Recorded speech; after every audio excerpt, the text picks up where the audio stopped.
Hey guys, what's up? It's Mikexingchen. What happens after we die is a question really no one can ever truly answer. I mean, we all have our beliefs. Some of us, like myself, believe in reincarnation, some believe in heaven and hell, and some don't believe anything at all. I just read this article that was sent to me, and it was pretty interesting. It talks about a doctor named Raji Party, who was the chief anesthetist at Bakersfield Heart Hospital in California, and how he would always dismiss his own patients when they tell him about their out-of-body experience until he had his own. Dr. Party described himself as a very materialistic person. He has made a lot of money, which he spends on nice cars, a huge house, and he puts a lot of pressure on his kids to make a lot of money as well. This was until one day he was diagnosed with prostate cancer, and after a series of surgeries, nothing got better. One day at home, Dr. Party suddenly felt weak and was rushed to the hospital with a bad infection and immediately went in for surgery. He said that after he was put under, he had an out-of-body experience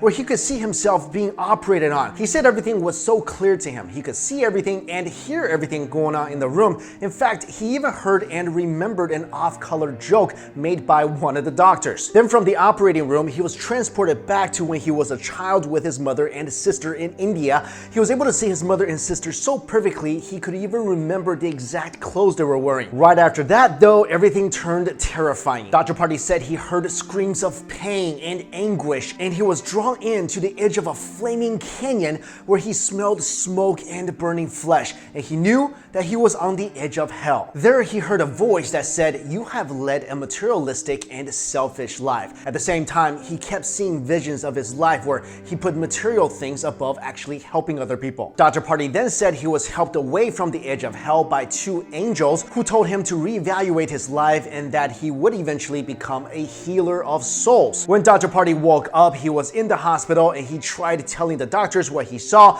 even repeating the exact joke that he heard during his surgery. Although the doctors were surprised that he was able to recall the joke, they did not believe him and just thought that he may have just woken up a bit during that part of the surgery. But Dr. Party was convinced of his experience, so much so that he quit his job, sold his house and cars, and established a new practice to help people through meditation and other alternative methods. Now, near-death experiences for NDEs are more common than you think. In fact, NDEs are reported by an estimated 200,000 Americans a year, and studies around the world suggest NDEs are a common human experience. Since 1992, 13 million Americans, or 5% of the nation's population, had experienced a near-death experience. So personally, I do believe that Dr. Party did have an actual out-of-body experience, and I believe he saw what he saw, but let me know what you guys think. Next up, in a bid to quickly make computers into our human overlords, Google's AI company DeepMind has now partnered up with Blizzard Entertainment so that its computers can play the StarCraft games, and by doing so,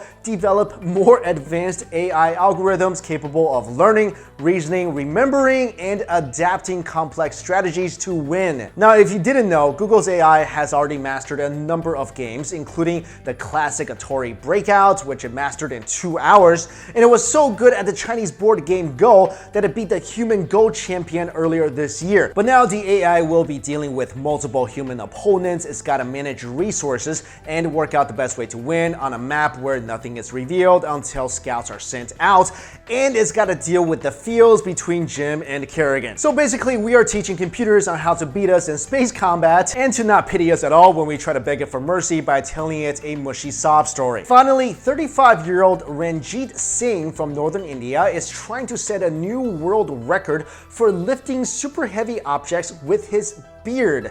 Mr. Singh, who works as a factory worker, first started lifting objects with his beard in 2010 after being inspired by stunts he's seen on television. So he decided that same day that he will prepare himself for a Guinness Book of World Records and get his country a record in beard lifting. He started facial hair workouts from videos he found online and became more confident after lifting his first 10-pound object. From then on, he lifted a boy, and now he can lift a person who weighs around 120 pounds. Currently, the beard lifting record is 138 pounds, belonging to Antanas Kontrimas from Lithuania, but Singh is looking to break that record by lifting 141 pounds. He does say that most of his family finds what he's doing pretty embarrassing, but his 10-year-old son sees him as a hero because he can do something that no other dads can do. And if you look at that picture, yeah, his wife doesn't seem all that thrilled, but hey, who knows? Maybe Beard Man will make an appearance in the next Avengers movie. But seriously, as kind of weird as this story is, I really do respect people who set out to achieve something and actually does it. And I hope Mr. Singh does end up breaking the record. In this video, we talked about a doctor who saw hell, Google is training the next Skynet, and a man who has a beard who could lift more than most of us. Alright guys, thank you all so much for watching. See you.